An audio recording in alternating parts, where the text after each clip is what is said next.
Hello, I'm Karl Wells. My guest today has been involved in the film industry in this country for decades.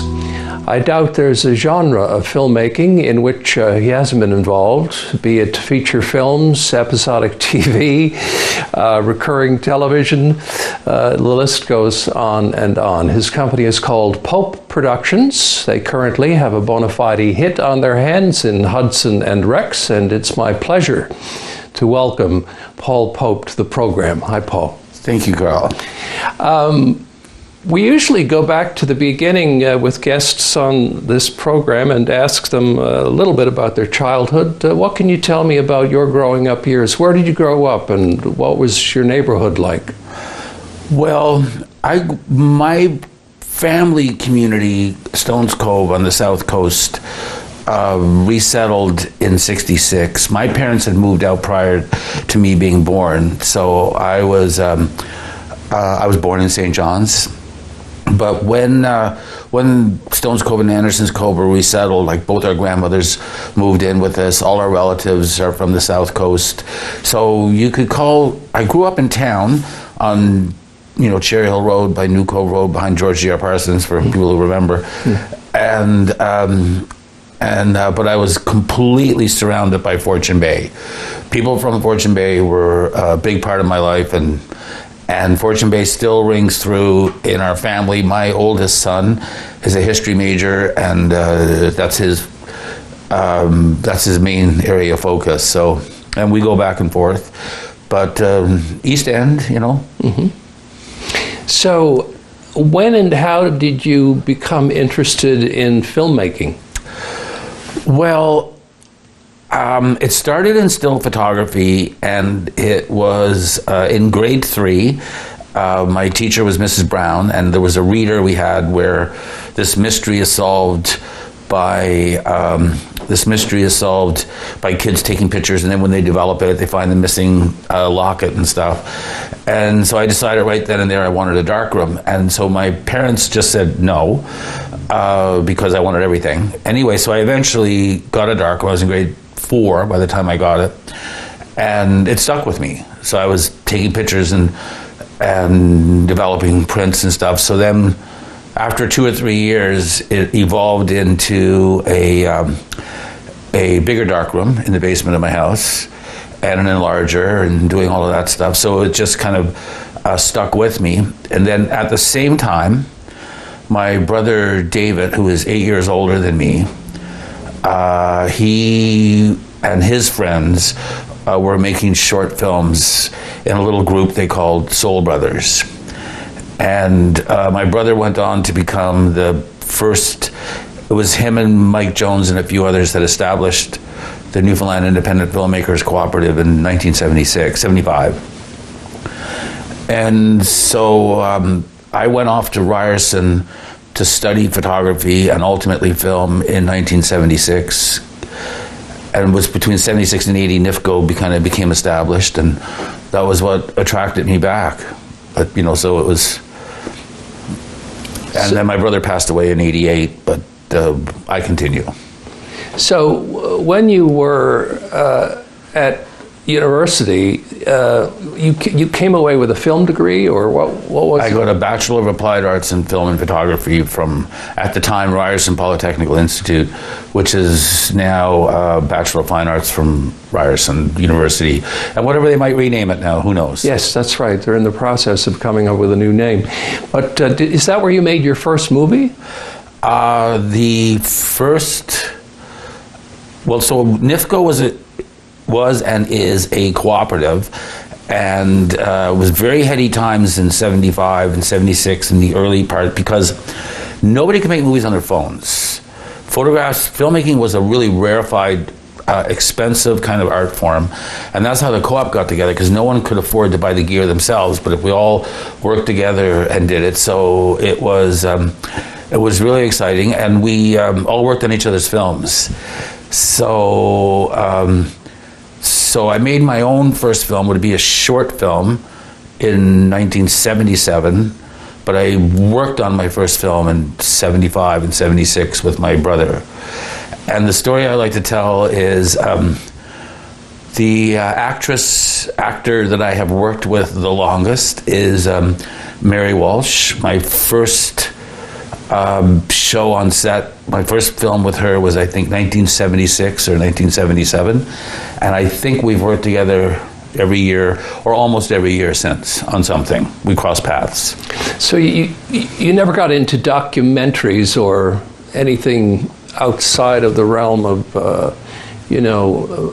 dramatic films, comedies? No, we made, basically, I like working, film production is a group art form, it takes a group of people to make it.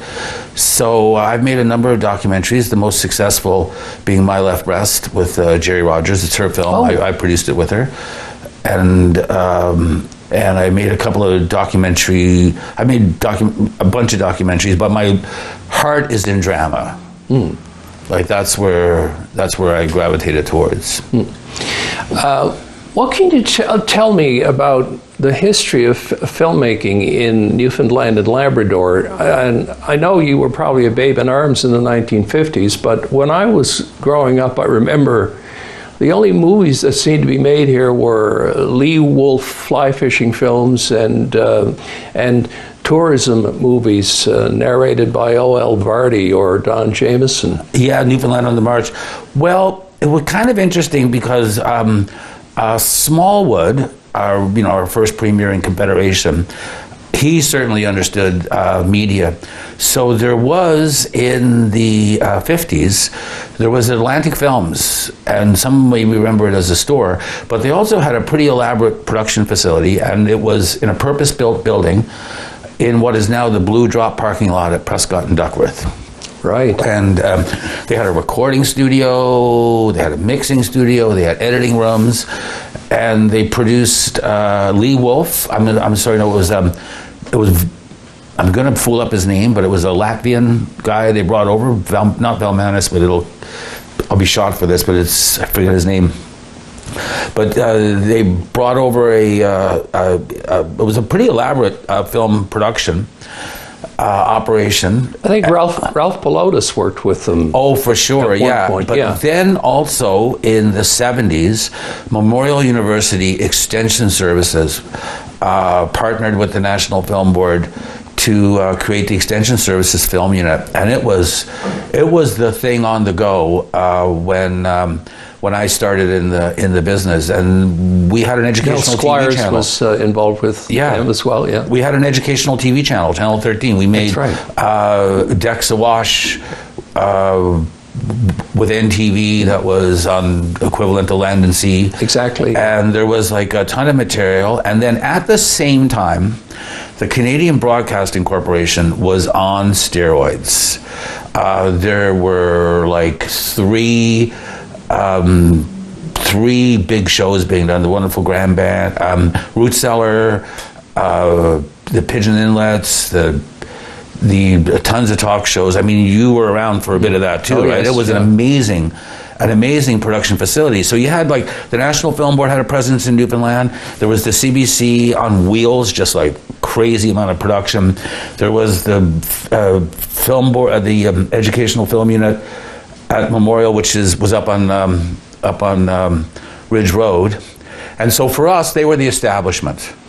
They were the establishment, and the films that there was also another boom coming on in the 70s and 80s of independent filmmaking, film art, film as political positions and stuff. There was a bunch of different films, and so NIFCO kind of grew out of that. So we were seen as, there was a quote. There was someone at the CBC you would remember. I won't. Mention, who described us as a bunch of pot-smoking hippies on welfare, and I can tell you, we're not on welfare anymore. The CBC became our best partner over the next 20 years, and remain, one of our best partners in terms of buying what we do, partnering with us. A sister company is doing Son of a Critch. I've done tons of stuff with the CBC, so it's all worked out. Yeah. I'm wondering what effect having Hollywood companies come here to do movies had on the industry. The people that came here to make A Whale for the Killing and Orca, for example. Did that have an effect on us locally? Not much. No, But I'm assuming they must have hired some local crew people. No, I mean drivers. There were no crew. No. There were no crew. Like if you go through it, the productions. The bulk of the production in Newfoundland and Labrador has been created by us and produced by us. There's been, it's been about this place. Like that's the bulk of it. The big American shows, they'll come and go where they want, and they're great. Don't get me wrong, but they are they're not to be counted on. Gordon Pinson shot 3 films here, which I think The Rowdy Man, John and the Missus, and Heyday, which I had the pleasure of producing with him. And I think Gordon's contribution had more significance because Gordon was able to find people to work with. He had a more vested interest in, like he called me to produce his 3rd film, Heyday, with him. And we had a ball, so I think that's important. How many of those were theatrical releases or... They were all theatrical releases. Oh, okay. Heyday was a CBC Sunday night special movie, so I'm not sure. By that time, the theatrical release market had changed alterly, which has drastically changed and will never be what it was before. How many different jobs have you yourself done in the business? I kind of picture you like being somebody who's done basically all of the jobs. Well, so that's an interesting question because what I tell people is that whether you're doing something very large like Hudson Rex, where we have almost 200 people working for us and there's 100 people on the floor all the time, or whether you're doing a really short independent film with 5 people, the same jobs have to be done. You just don't know you're doing them. Like you're doing locations, you're doing craft services because you brought the food, you're talking to the extras, or you're the background performer for them, you're the production manager. So all the jobs have to be done anyway. It's just as the project gets bigger, there's more to do, so more people have to do it. So yeah, there was a time at NIFCO where I knew how every piece of equipment worked and I could operate every piece of equipment. And today, I need help to use the intercom. It has gotten so sophisticated. Yeah. And that's a good thing. That's what I was going to ask you about too, was how technology has changed over the years, because now we have CGI and all of this software and different kinds of computer applications and so forth. It must have had an amazing impact on your industry. Yeah, I can answer that in 2 ways. First of all, nothing has changed. The audience wants a good story well told, and that will always separate the successful from the unsuccessful. A good story well told. That's what the audience wants. So that has not changed. Not since the first wind-up cameras, since the very, very first. But what has changed is the democratization of the process. Like you can, with your phone, make a hit project if you know how to tell a good story. Like the technology is so affordable and the market has so many options. The gatekeepers are gone. The shelf space is an old term. We were always limited to get a show on a TV network, you had to wait for another show to be canceled. There was only so much shelf space, so much time space. That's right. Yeah. That's gone. There is unlimited shelf space. Unlimited shelf space now.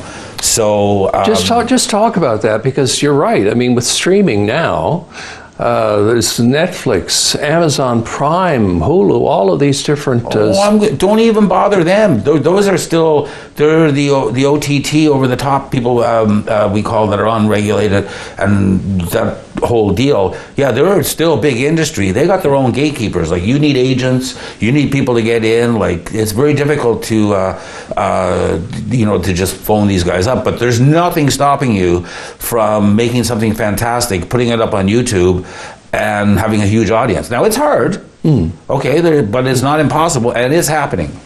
So I think that's the most exciting thing. I liken it to the word processor, the early word processors. You know, it made it a lot easy to write a book. Yeah. And I think the whole publishing, modernization of the publishing area, you know, got us a lot of books. But you only hear about the ones that are a good story, well told. Is conventional television dead, or just now another platform? Okay, so conventional television is not dead. Hudson Rex is what you would refer to as conventional television, and the audience will. The conventional television is under more pressure to make sure that they have really strong stories and really good stories, because the audience is agnostic. They don't care if you're conventional television. They don't care what you are. I mean, we get, in our audience for Hudson and Rex, we have our live viewing, what we call our on the night. But I mean, we do a lot of viewing through the platforms that the broadcaster all during the week and forever. So, and people can binge watch and go back and catch up and stuff. So the conventional broadcasters have been very nimble. Yeah, well, they all have apps now. For instance, I watch Hudson and Rex on the City TV app. And then you've on my television. And then you got Apple TV, which is releasing Ted Lasso or The Morning Show once a week on Friday nights. They release them on Friday nights. So hey, doesn't that look a bit like conventional television? And then you got other models where you just dump the whole load of it. So we're at a high water mark in the amount of content being created. Yeah. Is there an end to that? Obviously, but I don't see it coming anytime soon. Well, there just seems to be a huge appetite, and I suppose it increased somewhat with the pandemic, don't you think? Now that's interesting, because we study our numbers. We study our numbers on Hudson Rex, and we look at it through a number of ways. And there was some uptick in television viewing, not as much as you would think. In terms of, I'm only concerned with conventional television. I can't speak to what people are doing on Netflix and the platforms that I don't have data for. But there has been an uptick in television viewing. It has not been shared equally. Some shows have gone up, others have gone down. But it's not, from my analysis, and again, only with limited data, it's... I imagine movie theaters must have been hurt, though. Oh, movie theaters are decimated, but for many reasons. To begin with, the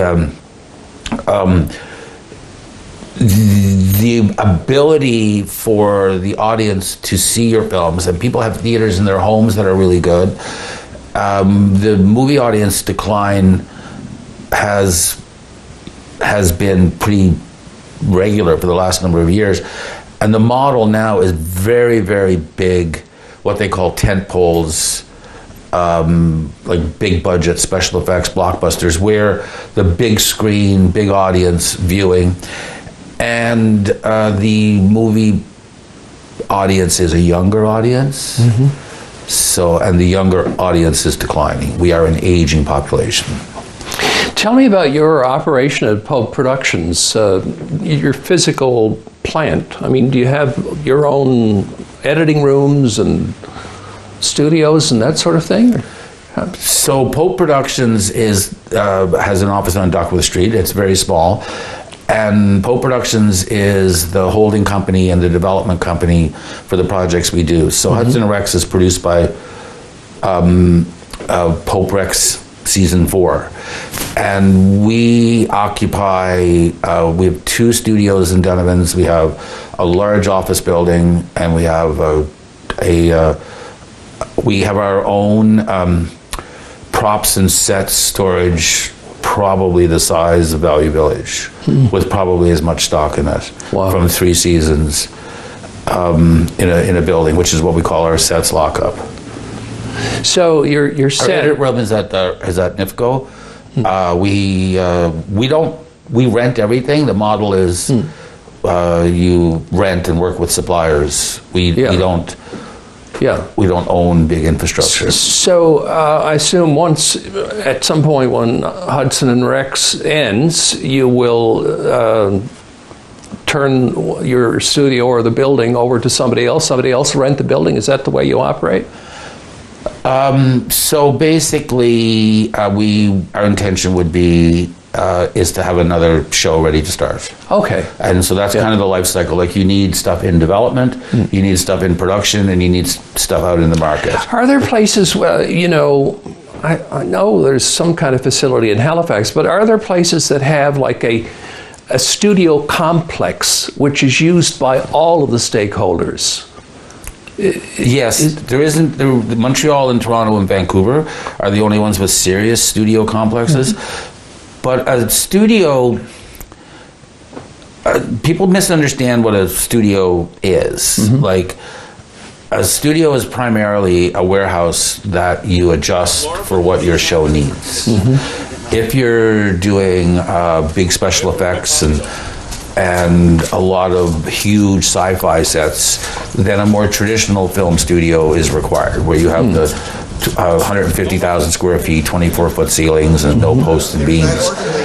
But those are expensive, and we like to right-size our studios based on what the project needs. And for Hudson Rex, we have Studio A contains the full police station, contains Johnny's apartment, contains our hospital set, contains one of our some of our smaller sets. Those are what we call standing sets. They'll be there forever. And then our Studio B has what we call swing sets. There's a swing set for like the bar, big meeting rooms or whatever, and there's another swing set which is like for interior houses, bedrooms, that kind of a deal that we just keep flipping around. And those are warehouse spaces in Donovan's, and they work really well for us, but we just modify them to what we have. There is no merit in overspending on your studio. No. Is there a story that you've wanted to get off the ground for a long time, but just haven't been able to do it? I would say it's the Fisheries Protective Union and the Coker story, because 1, 2, 3, 3 times. Because the first try was back in the 80s with Francine Fleming, who wrote a fantastic set of scripts about To Each His Own. And at that particular time, Coker just wasn't seen as big enough. Like, his phenomenal achievements weren't seen as national. And also, like, I believe Netflix and the streaming services really softened up the audience to want to see stories about Shetland, about different small places. Like the previous idea that everything was set in New York or LA, and we were doubling Toronto as New York and doing all of that. Like, the audience is way more sophisticated, and Hudson Rex is an example. I mean, we do 7 million viewers a week in Europe. If France is our biggest market, we're doing 2.5 million viewers every Sunday night in France. We have a 13% market share. It's unheard of. So, and that's firmly set in Newfoundland, firmly set in St. John's, and it's seen as a positive thing. Back in those days, it wasn't. About this socialist first union town, because what Coker did was amazing. And then 10 years after that, we dusted it off and tried it again. And then most recently would have been about 4 years that we dusted it off. And so, 5 years we'll try again. And the other project that we bring up because basically you can get a no this year and the market changes and there's an interest in it. And so we have a script about the Bulgarian defections at Gander back in the 80s called Hole in the Wall, which we've tried a few times to get interest in. So, that's... You've attracted some fairly big-name actors to your projects in the past. What is it that brings these people here? Is it the script, the pitch, the money? What is it? Why do they want to work with you? I think it's all of the above. But the most difficult thing is getting them to read what you have. And that is probably the most important job I have as a producer. That they're not going to read or entertain. You're not going to get it through their agents. You're not going to get it in front of them if the project has no chance to be made, or if it's not an entry-level activity. That's a set of relationships that I have and people I partner with have, and to get the script in front of them, to give them the confidence that it will be well made, and to give them the confidence that it will be properly marketed. I mean, it was crazy. On Rare Birds was the first one. We were going out to very large actors, and it was in my office on Water Street. I had a fax machine. It was me and one other person, and I was typing up official looking offers and putting them on the fax machine and going out, and on the phone talking to agents and stuff. And it was, we had had European talent and LA talent, so I'm right in the middle in the time zone. So my phone was, I kept my ringer by my bed, and it would ring at, like, if it was LA, it could be, if it was Europe, it could be really early in the morning. So I just had this gag of like 15 seconds to wake up before I answered the phone, so I could pretend I was working. And then late at night, the other cycle you're chasing through. So it's a bit easier now. I have more people to help me, but that's how you. But it'll come back to the script. If they read the script and they don't like it, and they stop reading as soon as they don't like it, like they're not holding out to see if it gets better at the end. Like they read until they don't like it. So it better be good from page one and every page that follows. Paul, thank you very much. It's been a great conversation. I've enjoyed it. Nice seeing you again. Nice seeing you, Karl. Thank you very much. And that's it for this edition of Karl Wells Point to Point. Thank you for watching. We'll see you again next time.